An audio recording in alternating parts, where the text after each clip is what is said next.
Hello and welcome everybody from Bangkok, the capital of Thailand.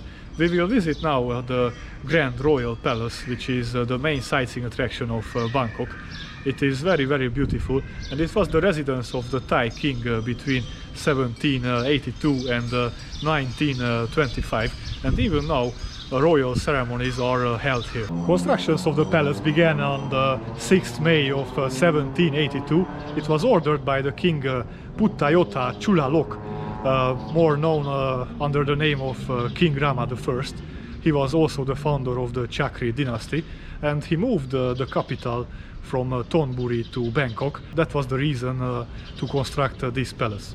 Well, over the centuries each Thai king expanded the palace, and that's why you will see it lays on a huge ground, and it has very beautiful buildings. You will be really amazed about it, so I really recommend to watch this vlog until the end. If you visit the Grand Palace, you need to consider the dress code. You must cover your shoulders and also your knees, and this is also important for male visitors. So even if you are coming with short pants, they will not allow you to enter, and you need to borrow some long pants to enter. This is like 50 baht to borrow these long pants, so it's not a big deal. If you wear sandals or flip-flops, you must wear also socks. That's also mandatory thing, so you cannot walk in with barefoot. As I mentioned before, the Thai king doesn't live here since 1925, because King Bhumibol Adulyadej, I don't know if I pronounced well, King Rama IX, resided at the Chitralada royal villa, and his successor, King Vajirala Longkorn, Rama X, resided at Amporn Satan Residential Hall. Both these places are in the Dusit Palace, but the Grand Palace is still used for coronations and for royal ceremonies, and state functions are held within the walls of the palace every year. Actually, what you can see currently, this is just a pavilion. It's not yet the royal palace, because at the entrance we can find the temple of the Emerald Buddha. This is what we'll visit first. Wat Phra Kaew, or the temple of the Emerald Buddha, is regarded as the most important Buddhist temple in Thailand. It has a Buddha image which is meticulously carved from a single block of jade. We will see that soon when we go inside. Construction of the temple began in 1783. Of course, as I just mentioned, the palace was constructed 1 year before, so also this temple was ordered by King Rama I. And since then each successive king has been personally involved in adding, restoring and embellishing the temple during their reigns, as a way of making religious merit and glorifying the dynasty. Many important state and royal ceremonies are held within the temple each year, presided by the king in person and attended by government officials. This makes the temple the nation's preeminent place of worship and a national shrine for the monarchy and the state. So through the years, each king has donated the sacred and valuable objects to the temple, making it a real treasury.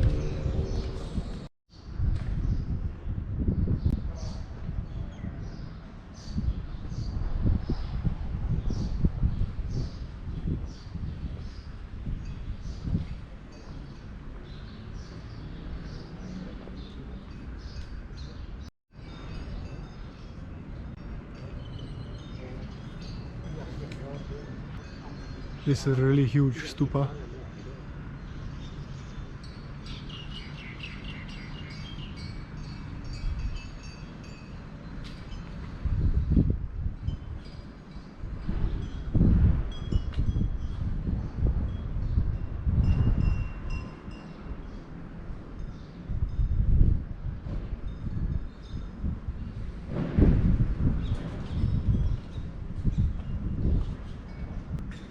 Absolutely incredible architecture style.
Absolutely amazing.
Unfortunately, I cannot show you the jade Buddha, the emerald Buddha, because photography is not allowed inside, and also videos. So yeah, that's really bad, but I think it's still very, very beautiful to enjoy this view from outside. Try to zoom in from outside. There you can see the emerald Buddha.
Tudo conta uma história, sabe? Interessante.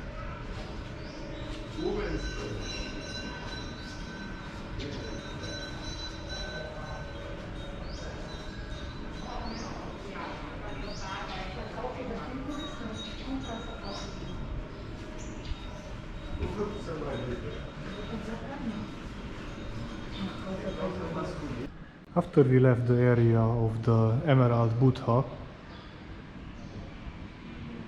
we can visit the rest of the palace. This is the throne hall. And unfortunately we cannot go inside. I don't know why is this so strict. I think they should allow two visitors to see the throne of the Thai king, but we have only one picture here. Well, I could also Google one picture of the throne and that's it.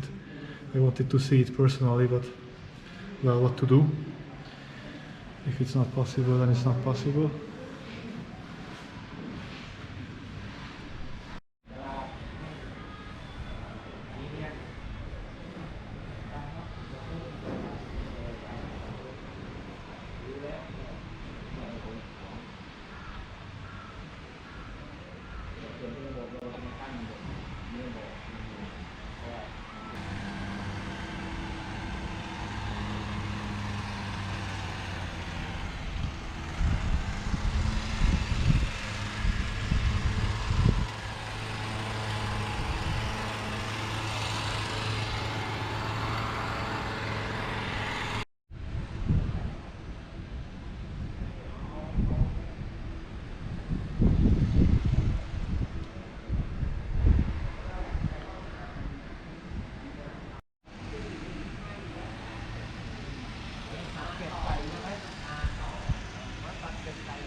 We cannot enter this building because it's some kind of office inside.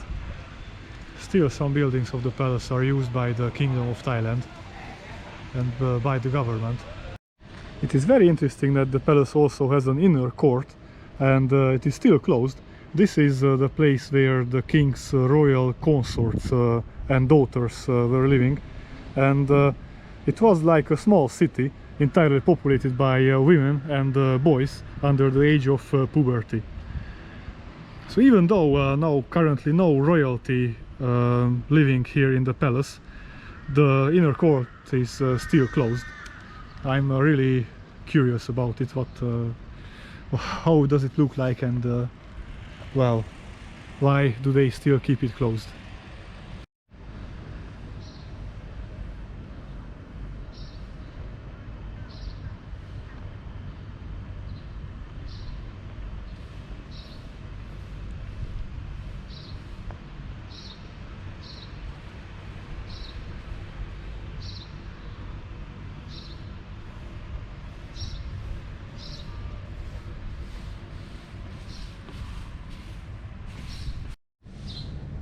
This is another Coronation Hall. It's also closed.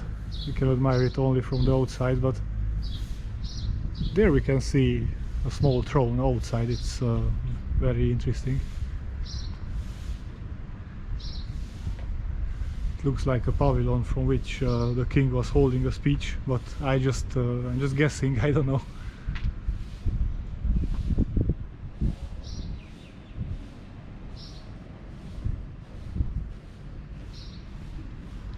But it's for sure that this palace is really amazing.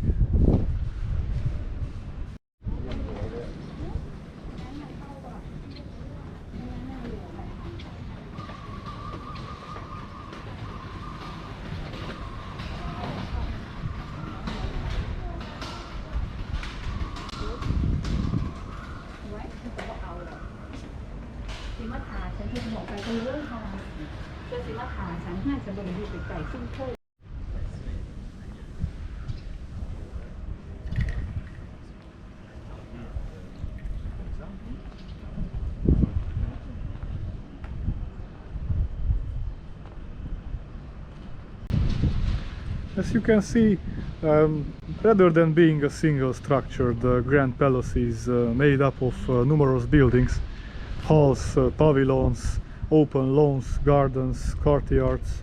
So it's a really huge palace complex. Its asymmetry and eclectic styles are due to its organic development, with additions and rebuildings being made by successive reignings of kings over more than 200 years of history. So this is how it was expanded all the time.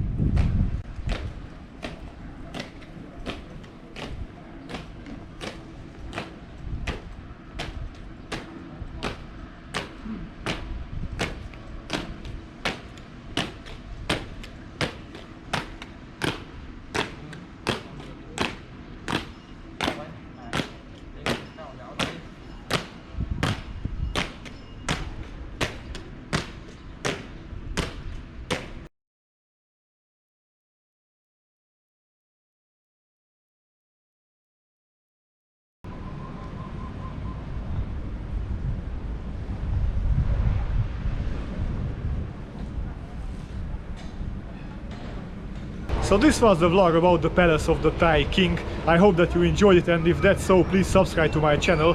And it's very important to push on the bell icon, because this is how you get notifications about the new contents. Well, I would almost say that it was worth to survive this quarantine because I finally out and I could do sightseeing, but I will not say that it was really bad. So yeah, this was everything this time. Have a nice day and goodbye.